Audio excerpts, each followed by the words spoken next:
আসসালামু আলাইকুম বন্ধুরা, তোমরা সবাই কেমন আছো? রোজার দিনে আলহামদুলিল্লাহ, আশা করি সবাই ভালো আছো।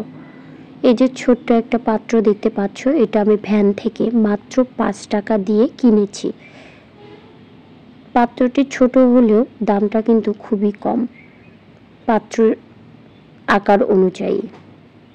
পাত্রটি আমার খুবই কাজে লাগে। আমি বেশ কয়েকটা পাত্র কিনেছি চারা করার জন্য, ডাল থেকে চারা করার জন্য, বীজ থেকে চারা করার জন্য এই পাত্রগুলো খুবই উপযোগী।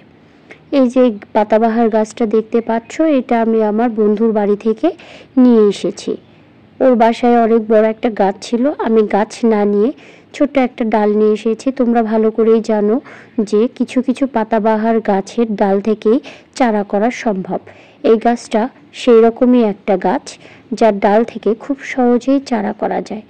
গাছের পাতাটার রং আমার খুবই ভালো লেগেছে, এই জন্য আমি নিয়ে এসেছি। কিন্তু গাছের ডালের সাইজ অনুযায়ী পাত্রটা খুবই ছোট হয়েছে, তাই আমি পাত্রটি চেঞ্জ করে দিচ্ছি।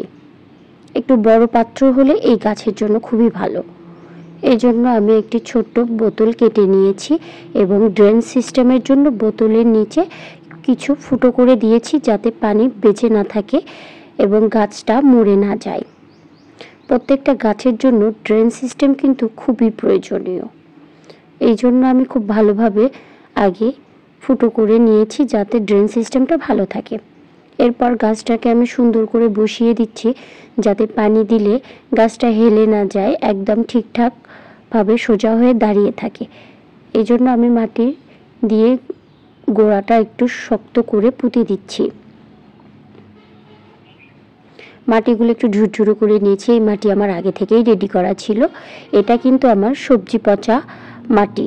আমি সবজির খোসাগুলো ফেলে না দিয়ে মাটিতে রেখে দিই, যাতে একদম ভালোভাবে সারে পরিণত হয়।